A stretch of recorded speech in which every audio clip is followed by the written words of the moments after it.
Hello dear students. तो आज हम कैपेसिटेंस का सेकंड लेक्चर पढ़ेंगे।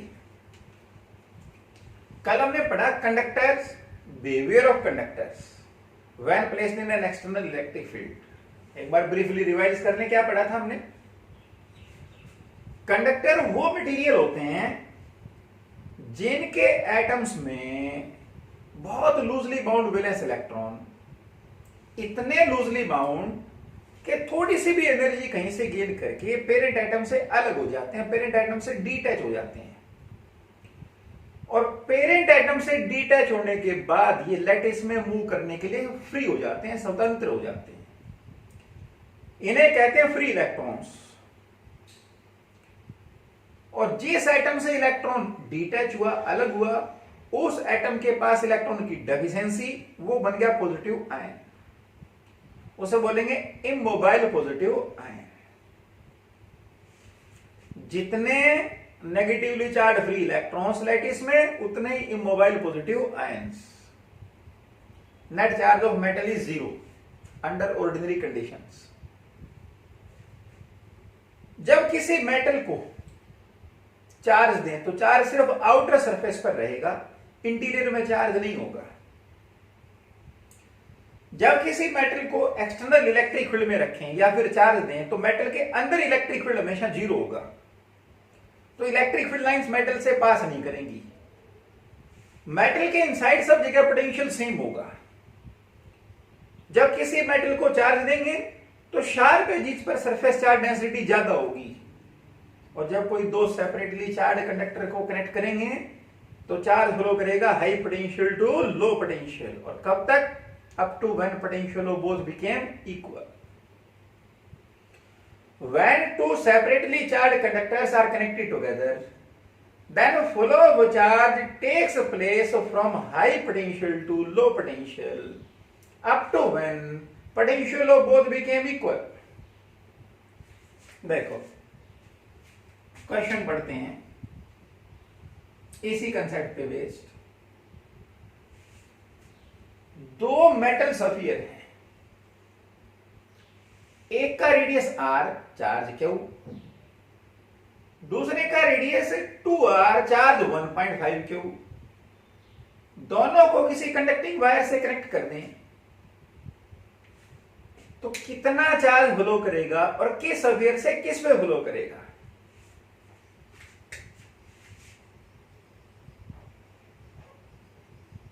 टू मेटल सफियर्स यानी conducting spheres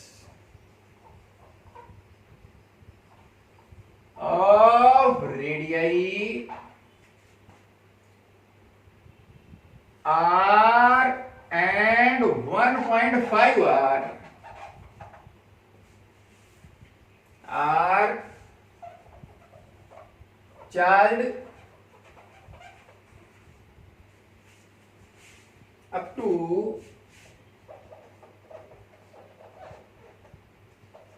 charge Q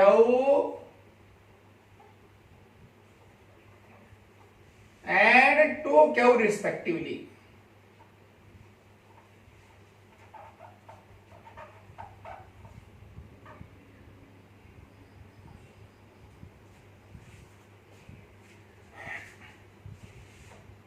If they are connected by a conducting wire,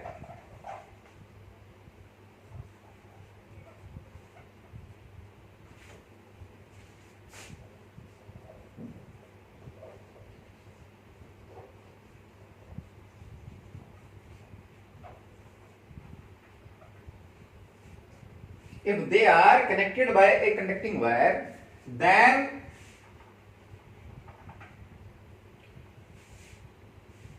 what amount of charge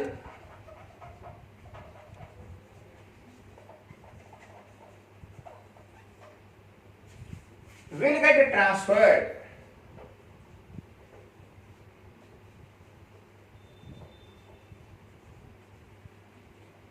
and from which sphere to which?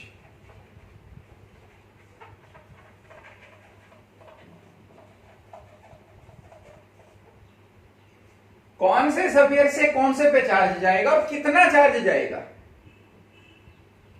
किस sphere से किस sphere पे चार्ज का transfer होगा और कितने चार्ज का ट्रांसफर होगा, ये हमसे पूछा है। तो देखो सॉल्यूशन,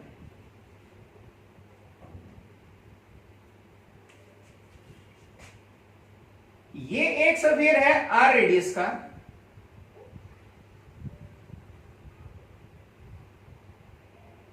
सफियर 1 रेडियस आर, इस पे चार्ज है क्यू। ये दूसरा सफियर है 1.5 आर रेडियस का, यानी 3/2 आर रेडियस का।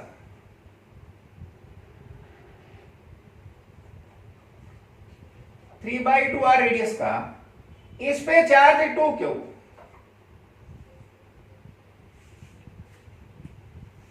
दोनों के कुछ पोटेंशियल हैं, अब इन्हें आपस में कनेक्ट कर दें तो चार्ज का फ्लो होगा high potential to low potential, और तब तक होगा जब तक दोनों के पोटेंशियल बराबर नहीं हो जाते। मान लो सफियर 1 का पोटेंशियल है V1 और 2 का पोटेंशियल है V2, तो सफियर 1 का पोटेंशियल क्या है, potential of 2 spheres are V1 equal क्या by 4 pi epsilon not R and V2 equal 2 Q by 4 pi epsilon not 3/2 R, 3/2 r, 3r/2, that is equal 4/3 क्या by 4 pi epsilon not r। ये sphere 1 का potential है और ये sphere 2 का potential है। V2 is greater than V1, V2 is greater than V1। अब V2 greater है V1 से, तो flow of charge will take place from sphere 2 to sphere 1। Flow of charge will take place from sphere 2 to sphere 1 as V2 is greater than V1,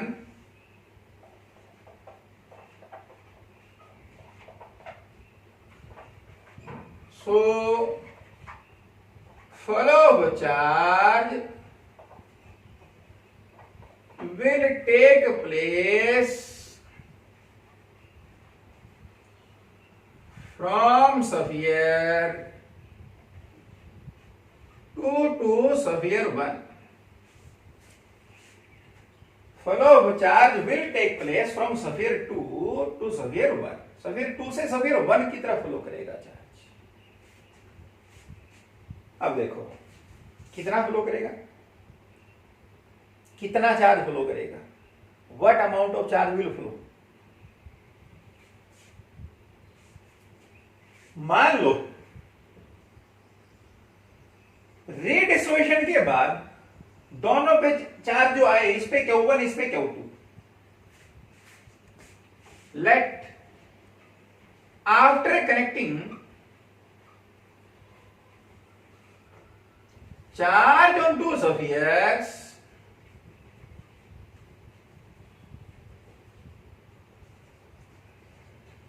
are Q1 and Q2, इन्हें connect करने के बाद जो charge हैं, इस पे Q1 इस पे Q2, then V1 will be equal to V2, नया जो पोटेंशियल है कनेक्ट करने के बाद चार्ज फ्लो करेगा हाई पोटेंशियल से लो पोटेंशियल, और कब तक फ्लो करेगा, जब तक दोनों के पोटेंशियल बराबर नहीं हो जाते तब तक। तो V1 prime is equal to V2 prime, new potential of sphere 1 should be equal to new potential of sphere 2। नया पोटेंशियल स्फीयर 1 का, नया charge Q1 by 4 pi epsilon not r, और स्फीयर 2 पर नया चार्ज Q2, तो Q2 by 4 pi epsilon not 3/2r, 4πε0r दोनों तरफ से कैंसिल। तो यहां से रिलेशन आ गया हमारे पास। क्वेश्चन करने का मेथड देखें, यहां से क्या रिलेशन आ गया, Q2 is equal to 3/2 Q1। ये Q2 Q1 में रिलेशन आ गया।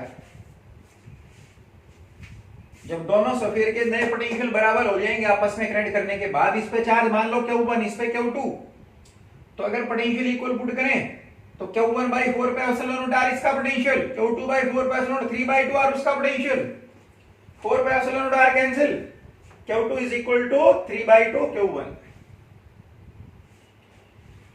ये Q1 Q2 में रिलेशन आ गई हमारे पास। अब देखो, from conservation of charge, charge can neither be created nor be destroyed. तो जितना चार्ज पहले था उतने चार्ज बाद में है। From conservation of charge using conservation of charge, total charge finally Q2 plus Q1 is equal to total charge initially Q plus 2Q। अब यहां ये रिलेशन पुट कर दें, Q2 3/2 Q1 पुट करें, 3/2 Q1 plus Q1 is equal to Q plus 2Q 3Q, 3/2 plus 1 5/2, 5/2 Q1 is 3Q और Q1 is equal to 6Q/5।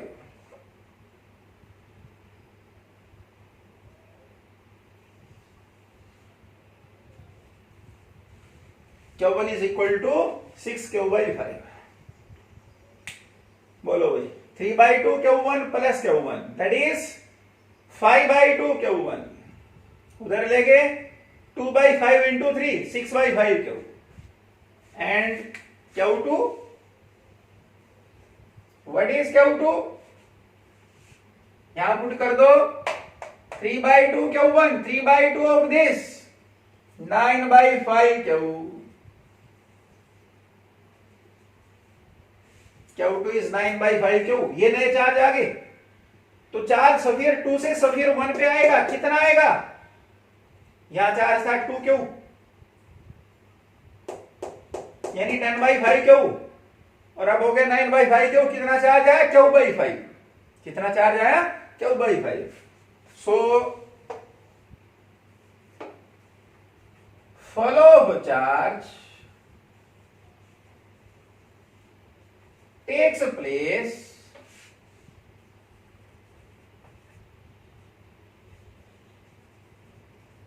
from sphere 2 to sphere 1 and charge flown delta Q, amount of charge flown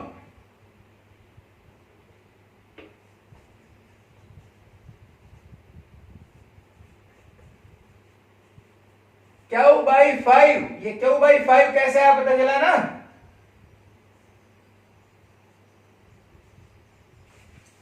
charge flown is Q/5।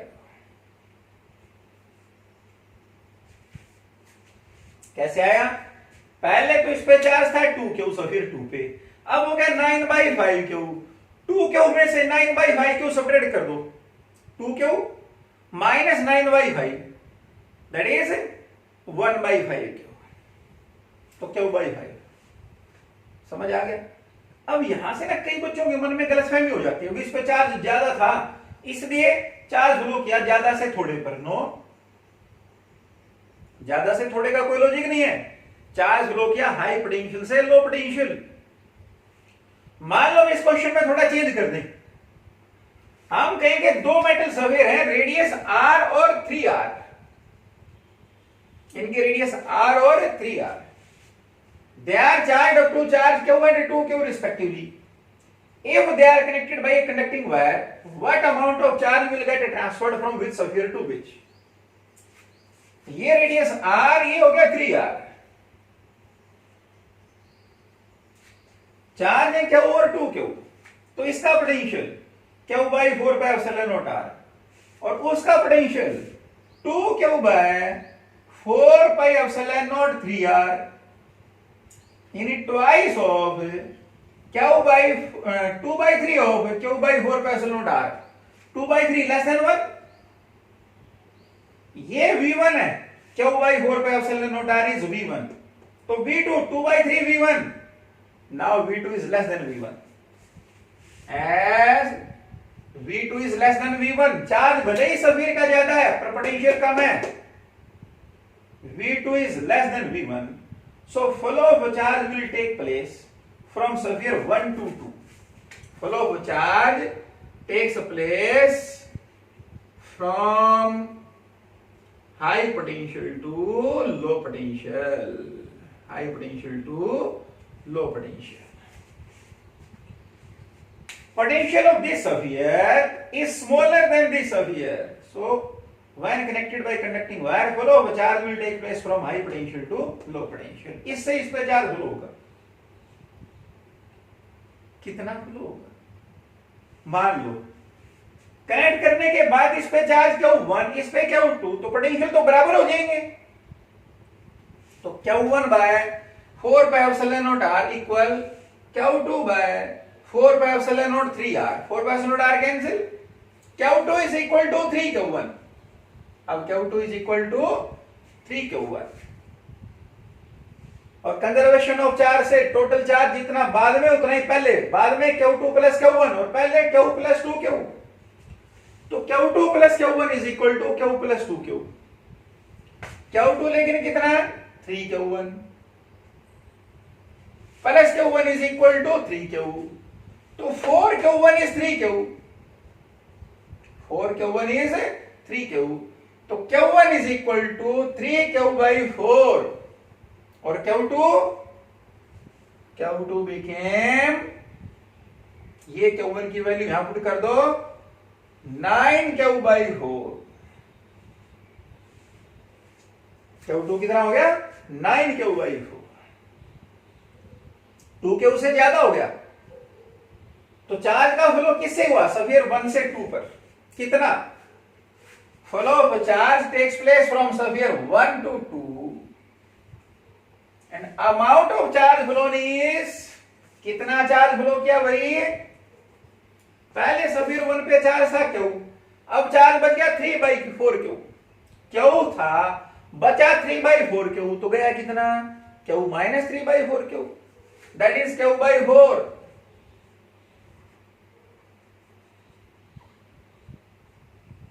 the charge left behind is Q/4, sorry, charge transferred is Q/4, amount of charge transferred from sphere 1 to sphere 2 is Q/4। अब बताओ question आया समझ, कोई problem? देखो कोई भी इस तरह का क्वेश्चन आए कि दो कंडक्टिंग बॉडी आपस में कनेक्ट की, तो चार्ज हमेशा हाई पोटेंशियल वाली बॉडी से लो पोटेंशियल की तरफ जाएगा, ज्यादा चार्ज से थोड़े पर नहीं। हो सकता है किसी बॉडी का चार्ज ज्यादा उसका पोटेंशियल कम हो सकता है किसी बॉडी का चार्ज ज्यादा हो पोटेंशियल ज्यादा हो, तो चार्ज हाई चार्ज से मोर चार्ज से लो चार्ज की तरफ नहीं, हाई पोटेंशियल से लो पोटेंशियल। और कब तक फ्लो करेगा? जब तक दोनों के पोटेंशियल बराबर नहीं हो जाते, जब तक दोनों कंडक्टर के पोटेंशियल इक्वल नहीं हो जाते तब तक चार्ज फ्लो करेगा। तो ये था conductors and behaviour of conductors in an external electric field. अब हम पढ़ेंगे dielectrics.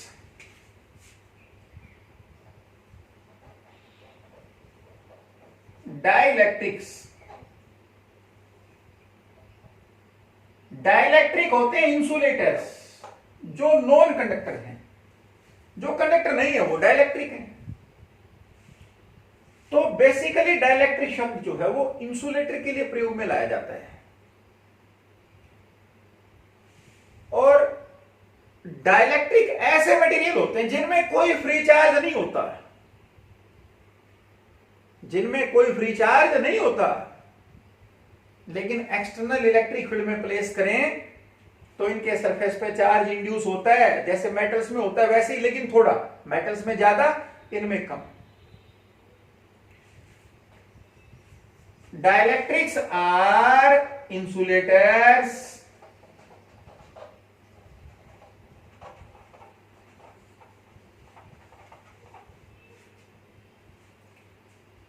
these are the materials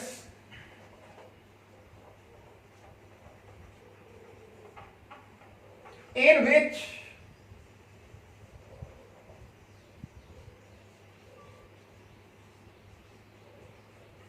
there is no free charge, but charge get induced on them.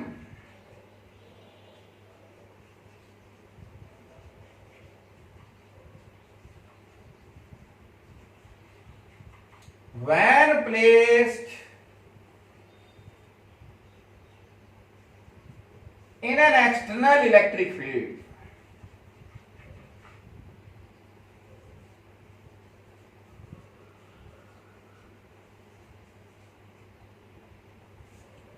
Dielectric जो हैं वो इंसुलेटर होते हैं, ऐसे मटेरियल होते हैं जिनमें कोई फ्री चार्ज नहीं होता, लेकिन जब इन्हें एक्सटर्नल इलेक्ट्रिक फील्ड में रखें तो इन पे चार्ज इंड्यूस होता है, तब इन पर चार्ज इंड्यूस होता है। इन मटेरियल्स को कहते हैं डाइलेक्ट्रिक्स। पढ़ेंगे डिटेल में। डाइलेक्ट्रिक्स बेसिकली दो ग्रुप में क्लासिफाई होते हैं, एक पोलर डाइलेक्ट्रिक और एक non polar dielectric. Dielectrics are of two types,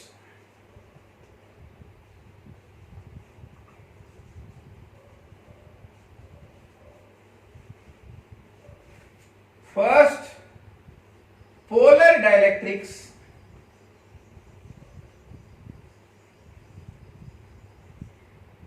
and second non-polar dielectrics.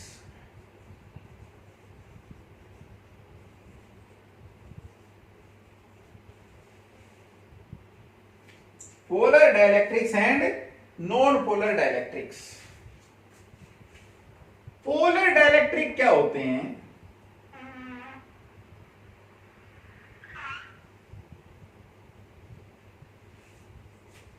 वो डाइलेक्ट्रिक जिनके हर मॉलिक्यूल में पॉजिटिव चार्ज का सेंटर ऑफ मास और नेगेटिव चार्ज का सेंटर ऑफ मास अलग अलग जगह हो। मॉलिक्यूल का नेट चार्ज 0, तो जितना मॉलिक्यूल का पॉजिटिव चार्ज उतना ही नेगेटिव, लेकिन दोनों के सेंटर ऑफ मास अलग अलग हो, तो equal and opposite charge finite distance पे हो गए, तो डाइपोल हो गया। हर मॉलिक्यूल की डाइपोल मोमेंट हो, उन मॉलिक्यूल को बोलते, सॉरी उन डाइलेक्ट्रिक को बोलते हैं पोलर डाइलेक्ट्रिक्स। क्या बोलते हैं उनको? Polar dielectrics. Polar dielectrics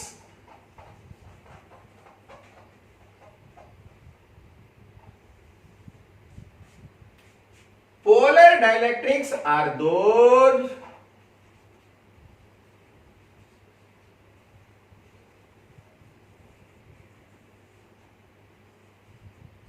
in the atoms of which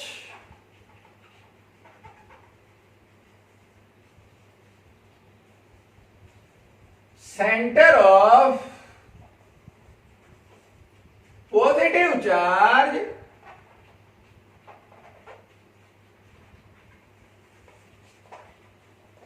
does not coincide with the center of negative charge.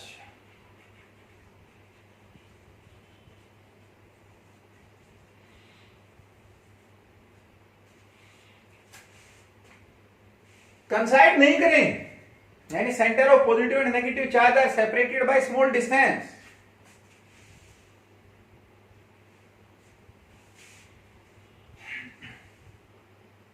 So center of positive and negative charge are separated by a small distance.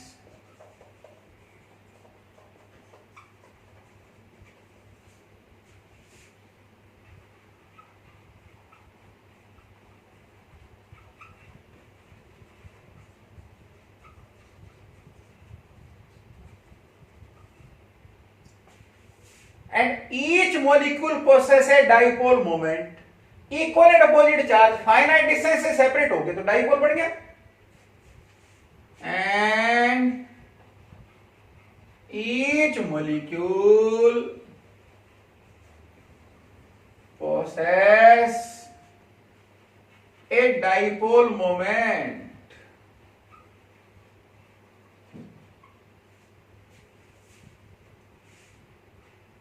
Each molecule possesses a dipole moment.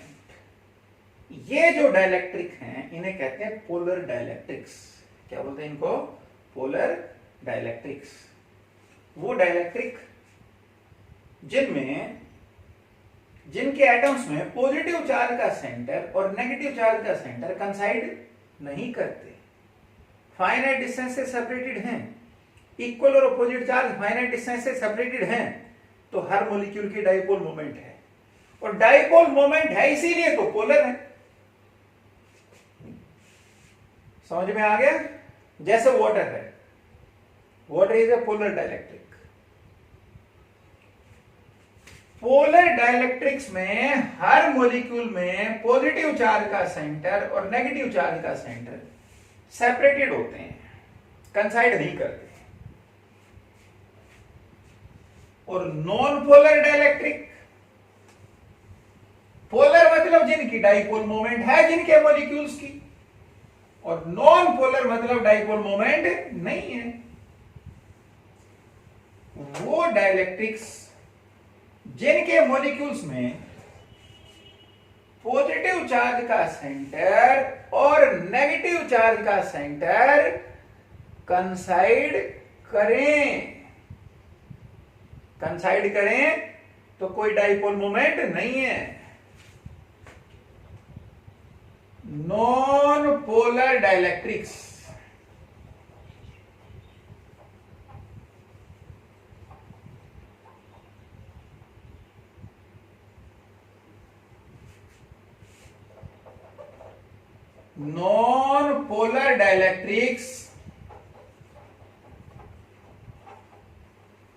are those in the atoms or molecules of which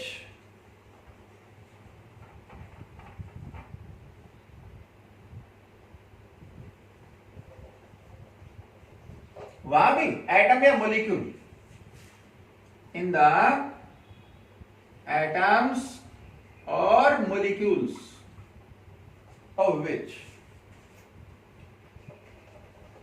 the center of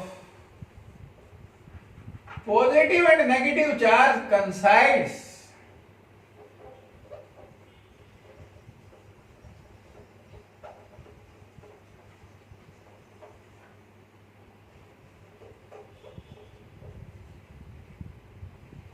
center of positive and negative charge coincides with each other.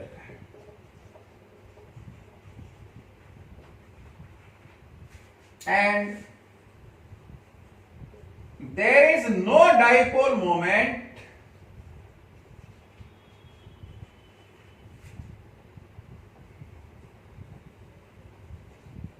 of molecules. There is no dipole moment of molecules. जैसे H2O2 positive negative charge के centre कंसाइड करेंगे, कोई dipole moment नहीं है. तो हम इस तरह से रिप्रेजेंट कर सकते हैं कि नॉन पोलर मॉलिक्यूल में पॉजिटिव चार्ज का सेंटर नेगेटिव चार्ज का सेंटर कंसाइड करेंगे, दोनों एक ही जगह लाई करेंगे. ये नॉन पोलर डाइलेक्ट्रिक. तो polar dielectrics, non polar dielectrics, वो डाइलेक्ट्रिक जिनके मॉलिक्यूल्स में हर मॉलिक्यूल की डाइपोल मोमेंट हो, मॉलिक्यूल के अंदर पॉजिटिव चार्ज और नेगेटिव चार्ज के सेंटर आपस में कंसाइड नहीं करें, अलग अलग हो, तो हर मॉलिक्यूल की डाइपोल मोमेंट हो, वो पोलर डाइलेक्ट्रिक, जैसे वाटर। और वो डाइलेक्ट्रिक जिनके मॉलिक्यूल्स में पॉजिटिव चार्ज का सेंटर और नेगेटिव चार्ज का सेंटर कंसाइड करें, किसी मॉलिक्यूल की कोई डाइपोल मोमेंट नहीं हो, उन्हें बोलेंगे नॉन पोलर डाइलेक्ट्रिक्स। जैसे H2O2, माइका, वुड, ये सब नॉन पोलर डाइलेक्ट्रिक्स हैं। Polarisation of a non polar molecule, polarisation of a non polar molecule.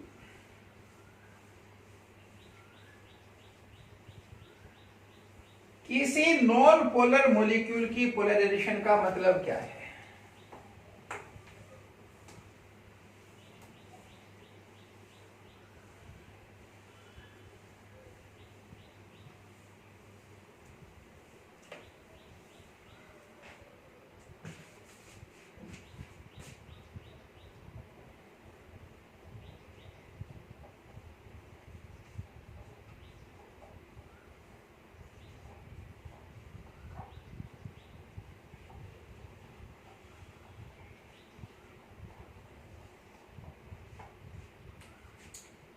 Polarization of a non-polar molecule।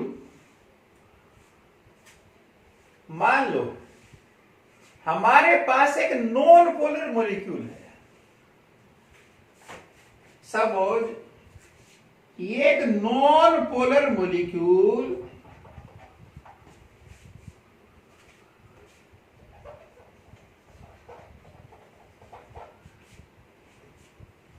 ये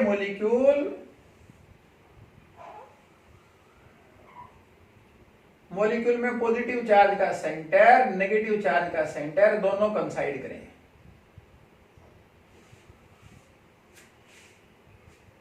नॉन पोलर मॉलिक्यूल जिसमें पॉजिटिव चार्ज का centre, negative charge का centre दोनों कंसाइड करें। Suppose इसे एक एक्सटर्नल इलेक्ट्रिक फील्ड में रखें, कोई इलेक्ट्रिक फील्ड अप्लाई कर दें इसके अक्रॉस। सपोज ये external electric field E not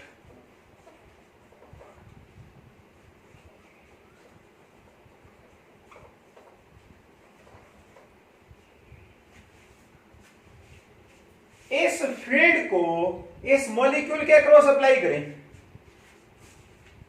तो होगा क्या?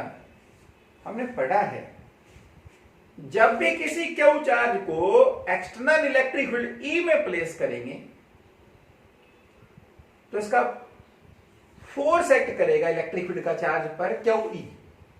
फोर्स की डायरेक्शन वही होगी जो इलेक्ट्रिक फील्ड की अगर चार्ज पॉजिटिव, और फोर्स की डायरेक्शन इलेक्ट्रिक फील्ड के ऑपोजिट अगर चार्ज नेगेटिव।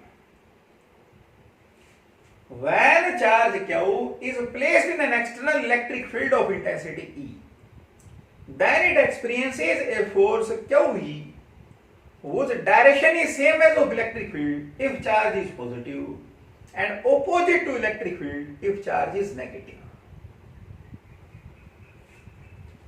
तो ये पॉजिटिव चार्ज जो मॉलिक्यूल में है उस पर फोर्स लगेगी फील्ड के अलोंग, नेगेटिव चार्ज पर फील्ड के ऑपोजिट। उस फोर्स के कारण क्या होगा? पॉजिटिव चार्ज तो डिस्प्लेस हो जाएगा फील्ड के अलोंग और नेगेटिव चार्ज फील्ड के ऑपोजिट, तो ये मॉलिक्यूल थोड़ा स्ट्रेच हो जाएगा ऐसे, और इसमें पॉजिटिव चार्ज और नेगेटिव चार्ज अलग अलग जगह पर आ जाएंगे, दोनों के सेंटर सेपरेट हो जाएंगे। पहले नॉन पोलर था तो अब क्या बन गया? Polar. Equal and opposite charge finite distance से सेपरेट हो गए, डाइपोल मोमेंट डेवलप होगी, तो ये नॉन पोलर से पोलर बन गया। इसे कहते हैं polarisation of non polar molecule. जब भी किसी नॉन पोलर मॉलिक्यूल को एक्सटर्नल इलेक्ट्रिक फील्ड में पुट करेंगे तो मॉलिक्यूल के पॉजिटिव चार्ज पर फोर्स एक्ट करेगी फील्ड के अलोंग, और नेगेटिव चार्ज पर फोर्स फील्ड के ऑपोजिट, जिसके कारण मॉलिक्यूल के पॉजिटिव और नेगेटिव चार्ज के सेंटर सेपरेट हो जाएंगे, अलग अलग हो जाएंगे, और मॉलिक्यूल कुछ डाइपोल मोमेंट प्रोसेस करना शुरू कर देगा। इस मॉलिक्यूल को बोलेंगे पोलर मॉलिक्यूल। जो पहले नॉन पोलर था अब बन गया पोलर, तो इसे बोलेंगे polarisation. This process is known as polarisation. और पोलराइजेशन से क्या होगा, जैसे ही पॉजिटिव चार्ज का सेंटर नेगेटिव चार्ज का सेंटर अलग अलग हुए तो मॉलिक्यूल में एक रीस्टोरिंग फोर्स डेवलप होगी, जो इन चार्जेस को वापस वही लाना चाहेगी जहां ये थे। जैसे ही मॉलिक्यूल स्ट्रेच हुआ तो उसमें एक रिस्टोरिंग फोर्स डेवलप होगी, जो मॉलिक्यूल को वापस उसी पोजीशन पे लाना चाहेगी जहां ये थे। अब दो फोर्स हैं, इलेक्ट्रिक फील्ड की फोर्स पॉजिटिव चार्ज को इधर ले जा रही है, नेगेटिव चार्ज को इधर, यानी मॉलिक्यूल को स्ट्रेच कर रही है, और रिस्टोरिंग फोर्स वापस ला रही है। जहां दोनों इक्वल होगी तो इक्विलिब्रियम आ जाएगा। अगर एक्सटर्नल इलेक्ट्रिक फील्ड इंटेंसिटी बढ़ा दे तो इलेक्ट्रिक फील्ड की फोर्स बढ़ेगी, तो मॉलिक्यूल में पॉजिटिव और नेगेटिव चार्ज और ज्यादा दूर जाएंगे, दूर जाके इक्विलिब्रियम आएगा। और फील्ड बढ़ा दें और दूर जाएंगे, और किसी एक फील्ड की वैल्यू पर ये इतने दूर चले जाएंगे कि आपस की इंटरेक्शन खत्म। रीस्टोरिंग फोर्स फील्ड की फोर्स को बैलेंस ही नहीं कर पाएगी, और जब बैलेंस नहीं कर पाएगी तो इस मॉलिक्यूल में पॉजिटिव चार्ज अलग रह जाएगा और नेगेटिवली चार्ज इलेक्ट्रॉन्स अलग निकल जाएंगे इसमें से, यानी मॉलिक्यूल आयनाइज हो जाएगा। अब मान लो एक किसी मटेरियल का मॉलिक्यूल है, मटेरियल था इंसुलेटर, कोई फ्री चार्ज नहीं था, और मॉलिक्यूल से इलेक्ट्रॉन अलग हो गए तो फ्री चार्ज बन गए। अब ये इंसुलेटर नहीं रहा, फ्री चार्ज हो गए तो कंडक्टर बन गया, यानी इस मटेरियल का इलेक्ट्रिकल बिहेवियर चेंज हो गया। जो पहले इंसुलेटर बिहेवियर था अब कंडक्टर हो गया। इसे बोलेंगे इलेक्ट्रिकल ब्रेकडाउन ऑफ डाइलेक्ट्रिक। क्या बोलेंगे इसको? Electrical breakdown of dielectric. और जिस इलेक्ट्रिक फील्ड पर जाके ब्रेकडाउन हुआ, एक ऐसी maximum value of electric field जहां तक ब्रेकडाउन नहीं हुआ, उसके बाद ब्रेकडाउन हुआ, वो मैक्सिमम इलेक्ट्रिक फील्ड जिसे किसी डाइलेक्ट्रिक ने टॉलरेट किया, सहन किया बिना ब्रेकडाउन के, उसे बोलेंगे dielectric strength of the medium. क्या बोलेंगे उसको? Dielectric strength of the medium. That maximum value of electric field is called dielectric strength of the medium. तो polarisation of a non polar dielectric क्या है? When a non-polar molecule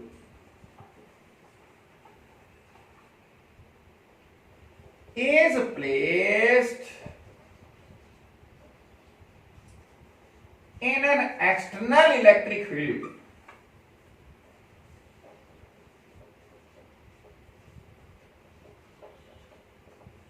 then its positive charge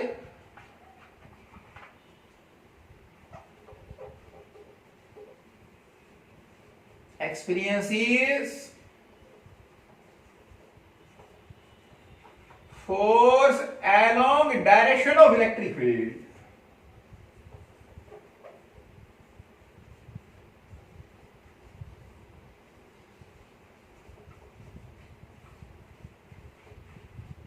and negative charge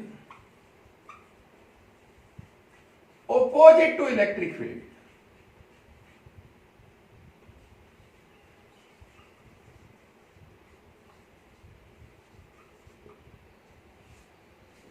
Due to this force,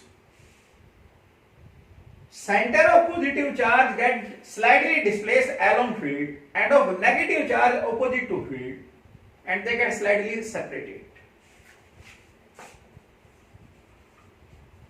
Due to this force, the center of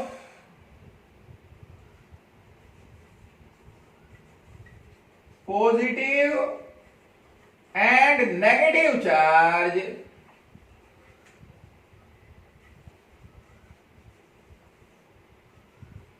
in molecule get slightly separated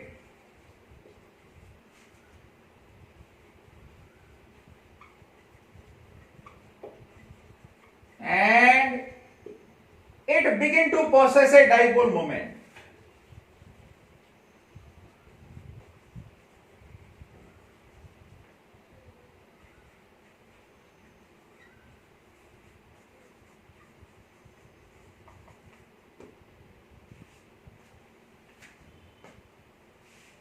This is known as polarization of a molecule.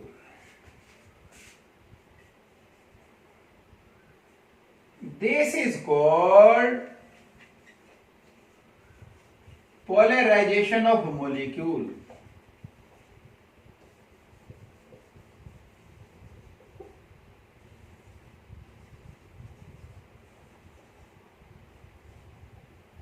This is called polarization of molecule.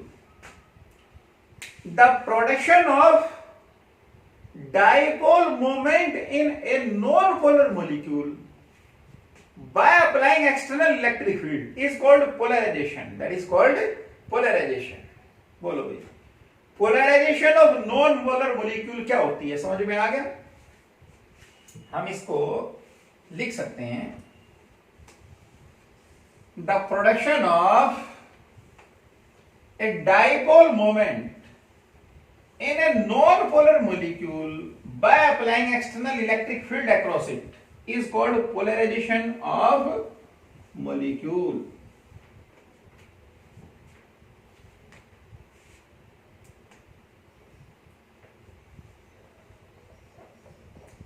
The production of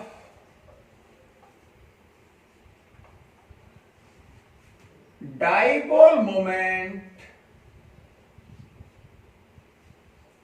in a non-polar molecule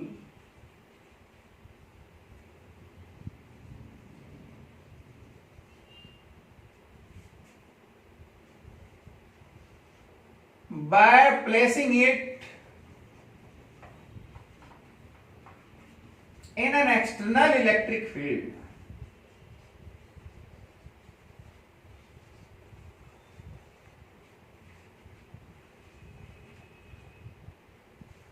is called polarization of molecule. That is called polarization of molecule. पहले पूरी detail समझाई कैसे क्या होता है और ये summarise कर दिया अभी पोलराइजेशन कहते किसको है। और जब हम इलेक्ट्रिक फील्ड इंटेंसिटी बढ़ाएं किसी particular value of electric field intensity पर, इलेक्ट्रिक फील्ड की फोर्स इतनी स्ट्रांग होगी कि रिस्टोरिंग फोर्स उसको बैलेंस नहीं कर पाएगी, इक्विलिब्रियम नहीं आ पाएगा। तो अब इस मॉलिक्यूल से नेगेटिवली चार्ज इलेक्ट्रॉन अलग हो जाएंगे, ये मॉलिक्यूल आयनाइज हो जाएगा, तो इसे बोलेंगे इलेक्ट्रिकल ब्रेकडाउन ऑफ डाइलेक्ट्रिक। और जितना maximum value of electric field कोई डाइलेक्ट्रिक सहन कर पाएगा, टॉलरेट कर पाएगा बिना इलेक्ट्रिकल ब्रेकडाउन के, उसे बोलेंगे इसकी डाइलेक्ट्रिक स्ट्रेंथ।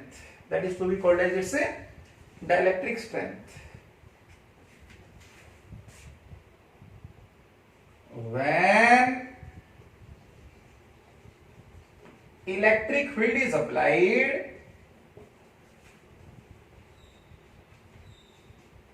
चाहे पोलर मॉलिक्यूल हो चाहे नॉन पोलर, अब दोनों के लिए अप्लाई होगा। नॉन पोलर था तो पोलर बन गया और पोलर था तो पहले ही पोलर था। When electric field is applied across the molecule of a dielectric,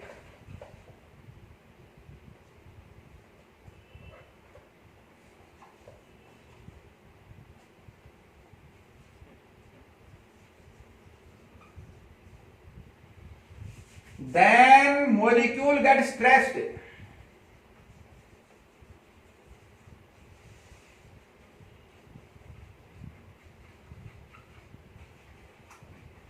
Due to electric field on its charges. Force of electric field on its charges. जब इलेक्ट्रिक फील्ड अप्लाई करें किसी मॉलिक्यूल के across, और चाहे molecule polar हो चाहे non polar हो, अगर नॉन पोलर था तो पहले पोलराइज हो जाएगा, और पोलर था तो पोलराइज पहले से ही है, पहले डाइपोल मोमेंट है। तो अब इलेक्ट्रिक फील्ड अप्लाई करने पर पॉजिटिव चार्ज पे फोर्स लगेगी फील्ड के अलोंग, नेगेटिव पे अपोजिट, मॉलिक्यूल स्ट्रेच होगा, चार्ज थोड़े से दूर जाएंगे। Molecule gets stretched due to force of electric field on its charges. Due to stretching, a restoring force get developed. Stretching की वजह से एक रिस्टोरिंग फोर्स डेवलप होगी, a restoring force get developed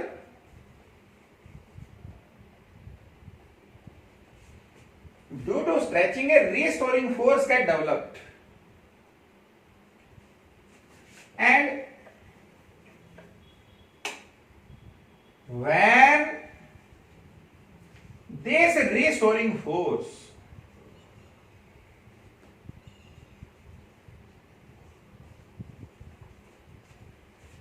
balances force of electric field,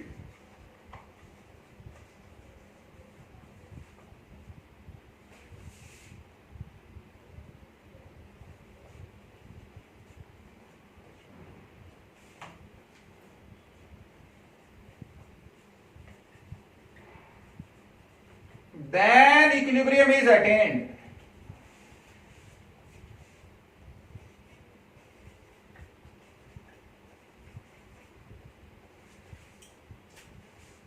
When this restoring force balances force of electric field, then equilibrium is attained. तब molecule equilibrium में आ जाएगा। अब electric field intensity बढ़ा दे तो stretching और बढ़ेगी, और बढ़ा दे फील्ड की स्ट्रेंथ को, स्ट्रेचिंग और बढ़ेगी, क्योंकि इलेक्ट्रिक फील्ड की फोर्स बढ़ रही है। तो किसी particular value of electric field पे जाके फील्ड की फोर्स इतनी स्ट्रॉन्ग हो जाएगी कि रिस्टोरिंग फोर्स उसको बैलेंस नहीं कर पाएगी, और मॉलिक्यूल से नेगेटिवली चार्ज इलेक्ट्रॉन अलग हो जाएंगे। If electric field intensity is increased,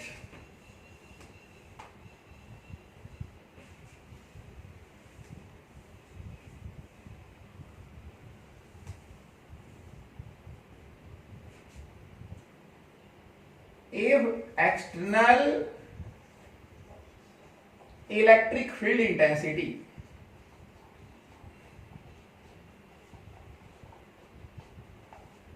is increased,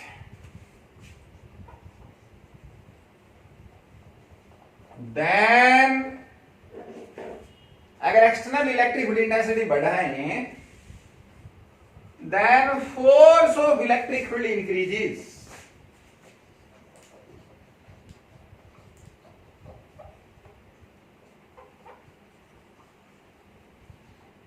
and for a particular value of electric field,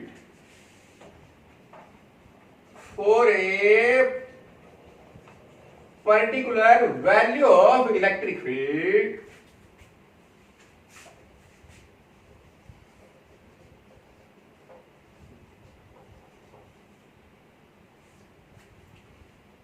this force became very strong and restoring force cannot balance it. The force of electric field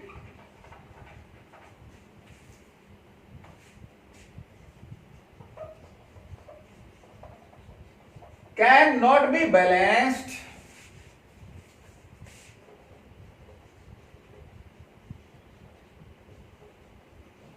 by restoring force, and negatively charged electrons get separated from molecule.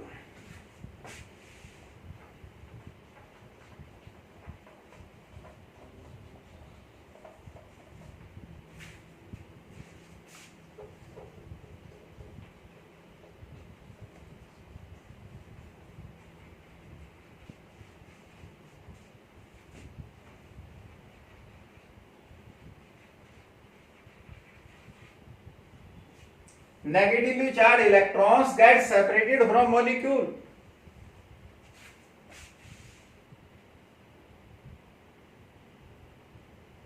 Hence molecules get ionized.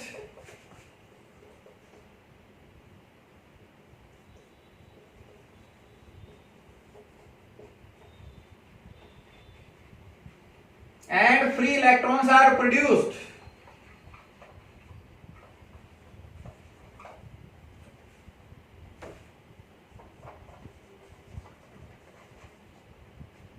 Molecules get ionized and free electrons are produced. This is called electrical breakdown of dielectric.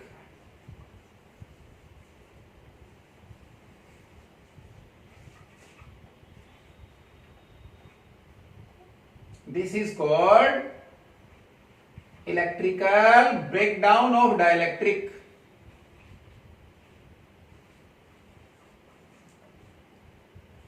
इसे dielectric का electrical breakdown कहते हैं. This is called electrical breakdown of dielectric. क्योंकि वे dielectric नहीं रहा ना, अब तो कंडक्टर बन गया. And the maximum value of electric field which can be tolerated by a dielectric without its electrical breakdown is called its dielectric strength. तो dielectric strength जो शब्द है उसका क्या डेफिनेशन है वो यहां से आपको समझ आएगा.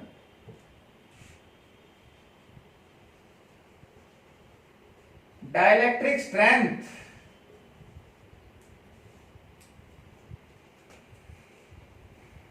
the maximum value of electric field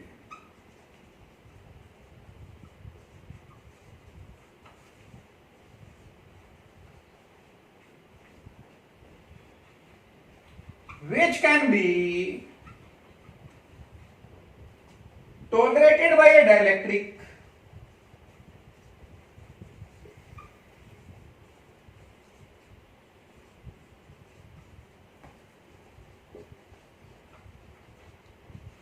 without its electrical breakdown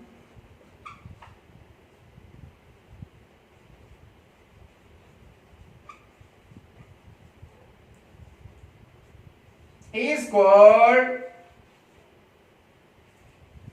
its dielectric strength.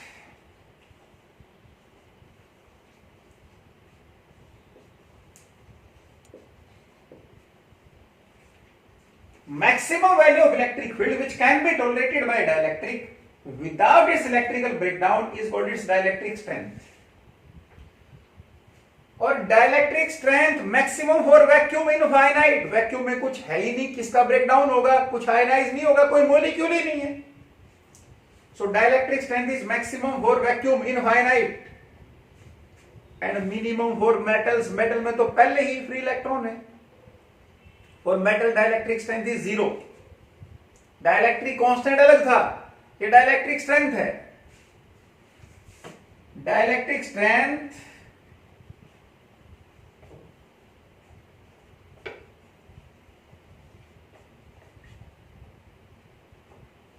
is infinite for vacuum and 0 for metals, conductors.